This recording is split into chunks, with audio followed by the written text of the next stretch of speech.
Hello dear student, welcome. तो अभी बच्चों लोग हम लोग जो स्टार्ट कर रहे हैं, तुम्हारा फाइनेंशियल मैनेजमेंट होता है ना, कॉर्पोरेट अकाउंट बोलते हैं इसको, तो उसमें सम कॉमन आता है। अभी हम लोग सीख रहे हैं वैल्यूएशन ऑफ शेयर सीख रहे हैं। ओके, तो इसमें अपने को क्या है, एक बैलेंस शीट दिया है, आधा क्वेश्चन पीछे दिया है, तो पेपर घुमाता हूँ।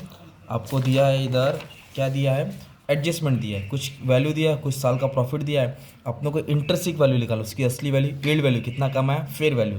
ये तीन वैल्यू कैसे फाइंड करेंगे जब बैलेंस शीट दिया रहेगा। तो एकदम सिंपल, एकदम आसान तरीके से सिखा देता हूँ। तो सबसे पहले अपने को क्या करना है, एक कॉलम बना के ना इधर एसेट्स और लायबिलिटी को माइनस करना है। First we have to find net asset, इसको कैपिटल एम्प्लॉयड भी बोलेंगे। तो हम लोग क्या करेंगे, एसेट्स और लायबिलिटीज़ को क्या करेंगे, माइनस करेंगे। तो इधर बोलेंगे ए माइनस बी, क्या बोलेंगे, ए माइनस बी। तो अभी एसेट्स क्या है, ये दिख रहा है आपका एसेट्स पार्ट, इधर का सब लिखने का, ये नहीं लिखने का। प्रिलिमिनरी एक्सपेंस फिक्टिशियस एसेट होता है, इसको आपको रिकॉर्ड नहीं करना है।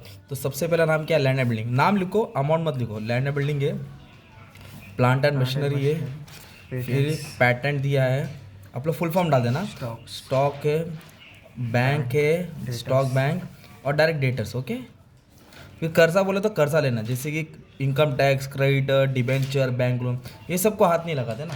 और इसमें प्रेफरेंस शेयर्स दिया नहीं है, तो काम आसान हो गया। तो दिया रहता तो एक लाइन और बढ़ गई रहती, बताता हूँ। क्रेडिटर और टैक्स है। फिर आपको क्या करना है, एडजस्टमेंट जाना है। कहाँ जाना है, एडजस्टमेंट में। तो अभी एडजस्टमेंट की वैल्यू लिखना है। तो लैंड एंड बिल्डिंग 3,80,000 दिया है, तो लैंड एंड बिल्डिंग के पे 3,80,000 आ जाएगा। गुडविल दिया है अभी इधर, क्या दिया है, फिर गुडविल लिखेंगे। टेबल का गुडविल कभी नहीं लेना है, अगर एडजस्टमेंट में दिया है तो आएगा। एडजस्टमेंट में दिया है गुडविल 280, इधर लिख दिया 280। फिर इधर बोला है प्लांट एंड मशीनरी 282,500, तो प्लांट एंड मशीनरी 2,82,500।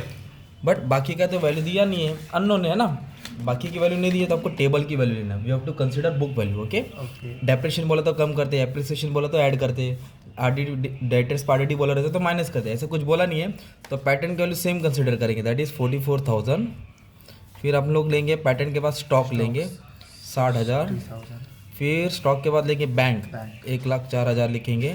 फिर हम लोग क्या करेंगे, ये तो नहीं लिखेंगे, डेटस लिखेंगे 1,68,000। मान लो ये तुम्हारा एसेट्स हो जाएगा, और लाइबिलिटीज में दो ही है ना, क्रेडिटर और टैक्स, तो दोनों का अमाउंट सेम कॉपी करेंगे, 256 से और 1,20,000 से, है ना। अब इसको क्या करेंगे, आप लोग ऐड अप करके माइनस करना है, ठीक है। तो क्या करना पड़ेगा, तो ऐड अप करके माइनस करना पड़ेगा, मतलब ये टोटल एसेट्स हो गया, ये तुम्हारा लाइबिलिटीज हो गया। ओके, अगर मान लो अभी इसको माइनस करेंगे तो आपको मिलेगा नेट एसेट। क्या मिलेगा दोस्त, नेट एसेट। नेट एसेट मतलब ए माइनस बी को क्या करेंगे, माइनस करेंगे। ओके, या कैपिटल एम्प्लॉयड भी बोल सकते हो उसको, 13,118,500 माइनस 376। ओके, तो यह है सपोज 9,42,500 है, 9,42,500। अगर मान लो इधर प्रेफरेंस शेयर्स दिया रहता ना, क्या दिया रहता, प्रेफरेंस शेयर, तो प्रेफरेंस शेयर्स को आप लोग को माइनस करना पड़ता। क्या माइनस करना पड़ता, प्रेफरेंस शेयर। फिर जो मेन अमाउंट आता है वो मेन तुम्हारा हीरो रहता है ना। अभी नहीं दिया तो छोड़ दो। अभी इतना सॉल्व करने से आपको इंटरेस्टिक वैल्यू मिल गया। क्या मिल गया, आप लोग फुल फॉर्म लिखना है, इंटरेस्टिक वैल्यू। तो इंटरेस्टिक वैल्यू का फॉर्मूला है नेट एसेट। क्या लिखेंगे, नेट एसेट, है ना। अमाउंट अवेलेबल बोलो, ये बोलेंगे नेट एसेट मतलब कितना रुपया अवेलेबल है, ये capital employed divide by number of equity share. Number of equity share मतलब जो ए और बी को माइनस करके अमाउंट आया 9,42,500। ओके, डिवाइड कैसे करेंगे, इक्विटी शेयर कैपिटल नहीं, नंबर ऑफ शेयर्स, तो 2 जीरो छुपाएंगे, तो कभी कभी ये नहीं दिया रहेगा, तो 100 का शेयर है तो 2 जीरो छुपाना पड़ेगा ना। तो टोटल शेयर कितना है, 4,000। टोटल शेयर कितना है, 4,000। तो अब इससे अपने को ना शेयर्स की रियल वैल्यू मिलेगी। तो ये अमाउंट को क्या करूँगा, 4,000 से डिवाइड करूँगा, एक शेयर की रियल वैल्यू आ गई मान लो 235.625। मेरा अगर टोटल गलत रहेगा तो आंसर गलत आएगा, बस समझाने के लिए तुमको बता रहा हूँ कि ऐसा सॉल्व करते हैं। तो ये हाफ सम हो गया तुम्हारा इंटरेस्टिंग वैल्यू। और इधर अपने को बोला यील्ड वैल्यू निकालना है। क्या निकालना है, यील्ड वैल्यू के लिए अलग सीन है। तो अपने को क्या करना पड़ेगा, यील्ड वैल्यू के लिए डायरेक्ट एडजस्टमेंट में जाना है और प्रॉफिट पे अटैक करना है। कहाँ पे अटैक करना है, प्रॉफिट। तो अगर आपको 5 साल का प्रॉफिट दिया रहेगा तो 5 को ऐड करेंगे, 4 है तो 4, इधर कितना है 3, तो पहले टोटल प्रॉफिट लिखेंगे। क्या लिखेंगे, टोटल प्रॉफिट। तो पहला ईयर का दिया है, पहले ईयर का प्रॉफिट दिया 1,60,000, कितना दिया है 1,60,000। फिर दिया 1,80,000, फिर वो दिया 2,12,000। अब इसको आप ऐड कर देंगे तो टोटल प्रॉफिट मिलेगा। क्या मिलेगा, कितना है, 1,60,000 है, 1,80,000 है। देखो गलत किया मैंने, पूछो क्या गलत किया, इधर बैड डेट्स 8,000 दिया ना इधर, हाँ मैंने देखा क्या नहीं। तो अपना भी इधर बैड डेट्स मतलब 8,000 इधर कम करना पड़ेगा ना, तो ये 1,60,000 होएगा। कितना होगा, 1,60,000 है ना, 8,000 कम करना पड़ेगा ना दोस्त।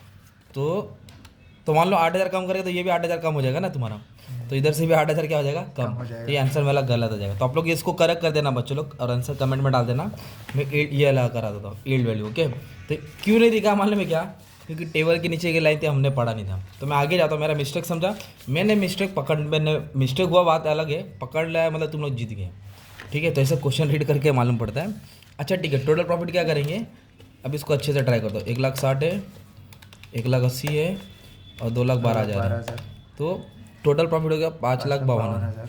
ओके, तभी हम लोग निकालेंगे फ्यूचर मेंटेनेबल प्रॉफिट। तो पहले लिखे लेंगे टोटल प्रॉफिट है ना, तो अभी अपन को निकालना है एवरेज प्रॉफिट। क्या है एवरेज, मतलब डिवाइड करना है, क्या करना है 3 से, क्योंकि 3 ईयर है, 4 रहेगा तो 4 से करेंगे, 1,84,000 है, क्या है 1,84,000। अभी निकालेंगे फ्यूचर मेंटेनेबल प्रॉफिट है ना, तो पहले लिखेंगे एवरेज प्रॉफिट। क्या लिखने का, एवरेज प्रॉफिट, उसमें तो पहले टैक्स माइनस होएगा, क्या टैक्स, फिर जनरल रिजर्व माइनस होएगा, फिर जो बचेगा उसको बोलेंगे अमाउंट अवेलेबल या फ्यूचर मेंटेनेबल प्रॉफिट। इधर देखो क्वेश्चन में टैक्स बोला है, टैक्स, हाँ first adjustment, second, third, tax नहीं बोला है, ये बोला है बिजनेस सर्विस को बोलते हैं नॉर्मल रेट ऑफ रिटर्न।